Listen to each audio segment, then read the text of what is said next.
Hello students, welcome to Legacy IAS Academy.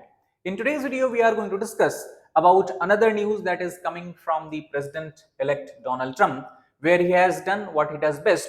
He has threatened another country, that is a small country in Central America called as Panama, and he has threatened that if Panama does not mend its ways, he will seize or US will seize the Panama Canal. So let us try to understand first of all in detail where is Panama situated, what is Panama Canal, what is the significance or importance of the Panama Canal, and why Trump want to threaten and seize this particular small water body. Now, to give you the background of this particular topic, US President-elect has accused that Panama is charging excessively as a transit fee for letting the US flagged ships use or pass through the Panama Canal.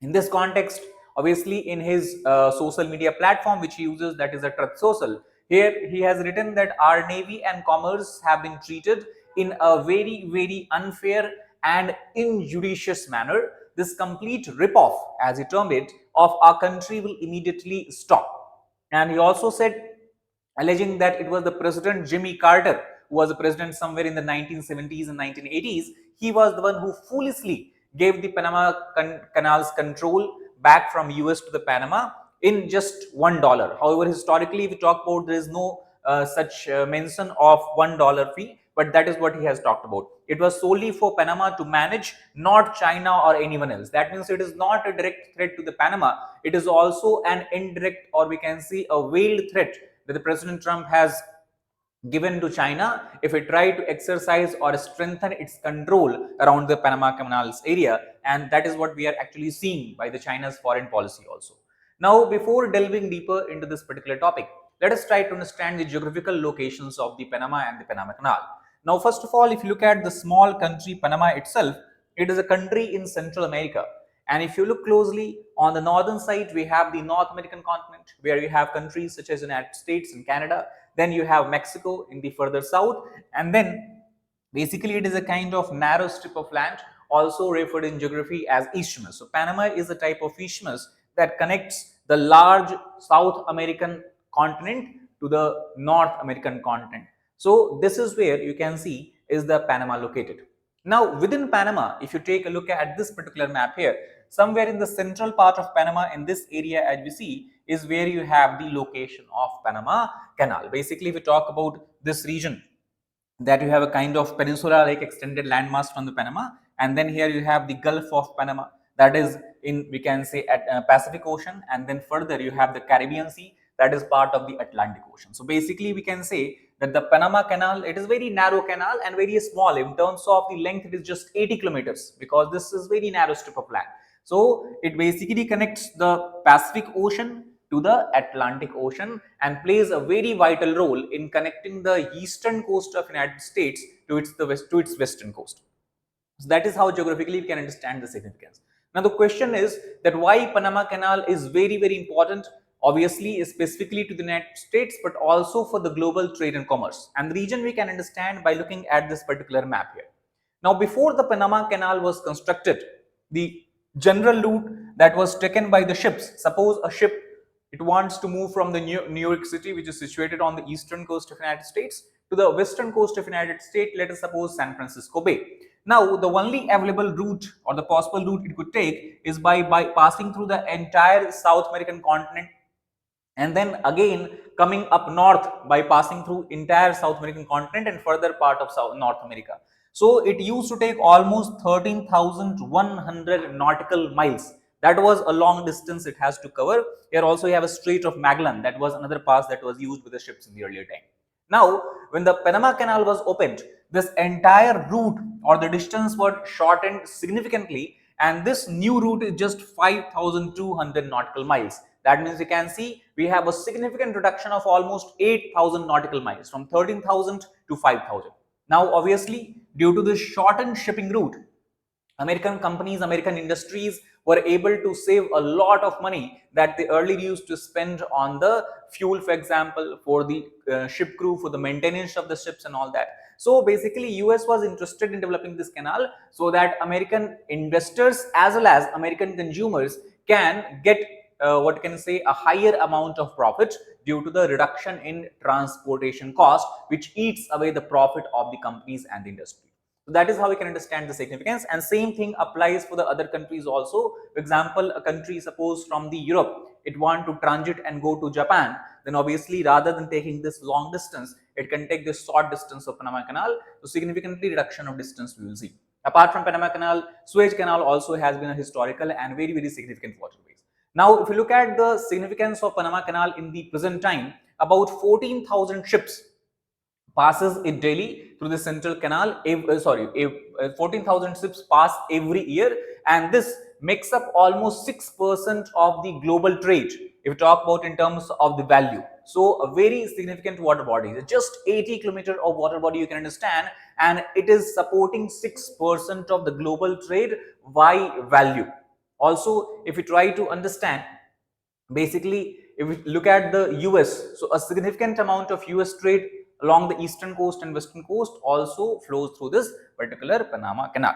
Now, obviously, in the recent time, we also have seen a decline in the overall trade volume and value passing through it. The number of ships that used to pass earlier, a few years back, that has continuously been declining because a lot of water bodies and lakes, artificial lakes, have been constructed along this canal's path. Those have been drying. So that is what we can see in the recent time. Now, let us try to revise and look at the history of Panama Canal. So, if we talk about the canal itself, it was constructed somewhere in the year 1914, and you can say the idea of this canal to have such kind of waterway, a transit way, was first proposed by the US President Theodore Roosevelt. And in this context, basically US remained in the control of the canal until the year 2000, and basically more precisely, if you try to understand, on 31st December 1999, that is when the US lost its control and the canal was turned over, or the control of canal was turned over to the Panamanian government as such. So that is how we can understand the history. Now, if you try to look at the overall development of this canal, so we know that the Panama Canal is situated in a small Central American country or nation of Panama. Now, Panama was not always an independent nation. Till year 1903, Panama was under the control of another country in South America, that is Colombia, and it was the US backed coup which it believes have helped Panama in achieving the independence. So Panama War is also a very historical event in the history of United States, where it has played a role in what you can call as this getting independence for a small country of Panama. And after this, you have a signing of a very important treaty that is called as Hay-Bunau-Varilla Treaty, or the first Panamanian Treaty, also as it is referred as. Now, as per this treaty signed between the US government and the Panamanian authorities, it was given the rights, or US basically was given the rights to build, to operate, and have a permanent right over the Panama Canal zone. However, it is believed that this particular treaty that was signed by the delegate of Panama, it was done without the formal consent of the government. Not only that, the person who signed this treaty with the US government had not lived in Panama almost for 17 years. And due to these two reasons, many Panamanian people, citizens, they have questioned the validity of the treaty. To what extent we can consider it as a valid treaty, as the treaty did not have the formal consent of the Panamanian government. And this is something which is not only said by the Panamanian authorities, but this is also which has been accepted by the US government. And this is something, this kind of information you can easily find on the US Office of the Historian website, which is a department of the US State Department. Now, the question comes that what role did US play in the construction of this canal? Now, obviously, initially when the idea was proposed to construct a canal connecting the Atlantic Ocean to the Pacific Ocean, it was laughed off because it seemed that it had a surmountable or unsurmountable, basically, engineering challenges, which is very difficult to this achieve, or the digging of canal is considered as an impossible task.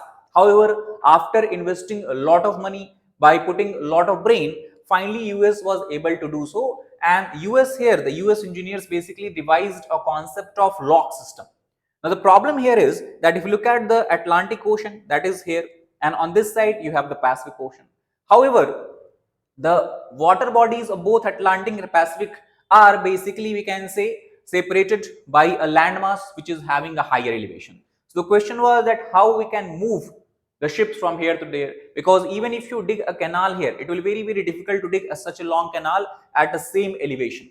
So what was done, basically by looking at the topography and relief of this landmass, the US engineers said that we should devise a lock system. Lock system basically means it is made up of small water bodies, small we can say locks, and the purpose and the job of lock is to raise the water level, and with the raising of water level, the ships and the boats also raise up. So for example, let us suppose a ship enter from the Pacific Ocean. Now it will enter the first lock, that here is referred as Mira Flores locks, and then as the ship enter here, the water level will be raised up mechanically, and then the ship will get elevated. It will enter here, that is the second lock. Then it will enter the lake, that is called as Gatun Lake. Again, after Gatun Lake, the ship will come here, where you have another Gatun locks, and then here the water level will be lowered. So the elevation of ship will start to get lowered here. So raising of water level on one side and lowering of water level on the other side. By doing this, the ship can be easily transported from one ocean to other ocean. Reverse can be done if you try to understand ship moving from Atlantic to Pacific. Now for those ship, water level will be raised here, and then further water level will be lowered here. So by changing the water level, the ships can change its elevation, that will facilitate its movement from one ocean to the other ocean. That was the major thought behind the development of or engineering of the Panama Canal. Now obviously it was a very difficult task, and that time the overall cost of this project came out to be somewhere about $300 million, even more than this, and it is believed to be the costliest construction project in US history by that time. So this is how we can understand the role US has played. Now the question comes that Trump has alleged that it was the President Jimmy Carter who gave away the control back of the Panama Canal to the Panama. So why US gave the control back, and was it only the responsibility or thought of President Jimmy Carter? So the answer is obviously no. Before also many presidents were willing to do so, and basically it became a point of contention between Panama and the US. Basically, a lot of riots, lot of conflicts and violence began in the Canal Zone somewhere in the 1964 itself. It was in 1966 when the president of US, Jimmy Carter, was elected to the office, and the next year he believed and he agreed that it is the time to give away the control back to the Panama. So he signed Torrijos-Carter Treaty. Torrijos was, we can say, a military leader of Panama. He was never elected or was never, we can say, hold a political office. He was a de facto military leader. So Torrijos and Carter signed the treaties. Under this treaty, they agreed that US will have power to militarily defend the Panama Canal against any threat to its neutrality. For example, if any third countries try to increase its assertiveness and try to take the control of Panama, in that case, US will come to its aid. Neutrality means, neutrality treaty was also signed earlier, where US and Panama has agreed that Panama will keep this canal open to all the countries in the world. It will not have any kind of differential treatment based on the nationalities. All the ships will get equal access and equal treatment when they are transiting through this particular canal. Now further, the Panama Canal Zone would cease to exist on October 1, 1979, and the canal would be turned over to the Panamanians on December 31st, 1999. That means from the 1st January 2000, the control over the canal will be exercised by no other but the Panamanian government itself. So this is something that was not decided in 2000. The decision was already taken back in the 1977 itself, when the Jimmy Carter was the president, and that is why Trump has accused him of losing the control of the Panama Canal. So why Jimmy Carter has decided to do so, or why that time the Senate has approved this particular decision? So the answer is very simple. The US was able to or was willing to gain or access the control of Panama or have a control over Panama as long as it has an economic value to it. But by the 1970s, the Panama Canal began to lose any kind of economic value. It basically turned from an asset to a liability. And the reason behind this was simple, because that time the canal was undertaken, or control over the canal was undertaken by the American organizations, American businesses, and there was a huge mismanagement, or we can say gross mismanagement, done by the American business companies or the companies that were operating the canal. For example, they began to escalate the salaries of their employees, and at the same time they did not take into account the wear and tear of the canal. They did not invested money to improve the infrastructure along the canals. Along many of the water network or the shipping networks, there was no proper lights. So due to this, the cost of transit began to increase, as well as the number of accidents or the rate of accidents along the canal began to increase. So this all led to basically what we can say the loss of economic value as far as the canal is considered for the United States. Also, US thought that we already have a neutrality treaty. That means Panama will never act against the US interest, and no matter whether we exercise control or not, we'll always pay the equal transit value as any other countries, including Panama itself. And it is during this all development, the then President Harry Truman has given a statement that it is a ripe time for the United States to ditch the big ditch. Big ditch being referred here is obviously the Panama Canal. And later on, many presidents such as Richard Nixon, you have Lyndon Johnson, they also agreed about this, but they were not willing to take this decision because obviously this was publicly, we can understand, it was very unpopular decision or very unpopular opinion. And it was akin to committing a political suicide, because American people, or in the eyes of American people, the president who decides to hand over the control of Panama Canal to the Panamanians will be considered as an evil, or will be considered as what you can call as not a good president. So Jimmy Carter was willing to cut endless deal and risk the political suicide to get the Panama Canal treaties through the Senate, and during his presidency, finally this deal came into existence and the approval was given. Now, what Trump has alleged here is not only a direct threat to Panama, but also he has threatened and mentioned that China should not manage the canal. And it is in the context of increasing influence or the growing influence of China. We are seeing not only around the Panama Canal areas, but also along the entire South American continent. Chinese companies, if you talk about, have been heavily involved in the infrastructure related contracts in and around the canal areas also. And in this context, if we try to understand the Belt and Road Initiative that China proposed a few years back, where it is trying to connect entire continents through the China, either by using the land route or the sea route. So one part of the BRI initiative or Belt and Road Initiative also goes to the South American continent as well. So throughout entire South American continent, all the major countries, whether it is Colombia, whether it is Peru, Chile, Argentina, China is trying to build up and shore up its infrastructure as well as investment. The case in point here is the recent port, a very large scale port that China has built up along the Peruvian coast. The port is called as Shanxi Port.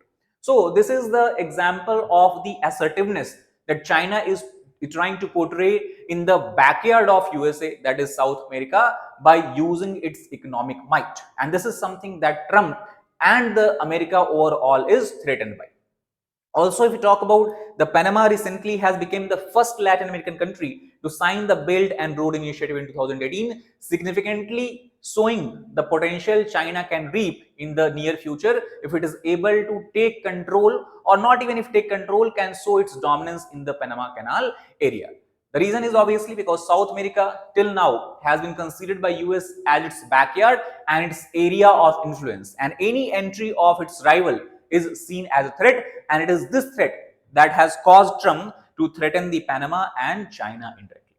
That is all about this particular video. I hope you got the gist of the rationale behind the Trump's threat. What is Panama Canal? Where is it situated? And what has been its history as well as the present economic significance? Thank you very much.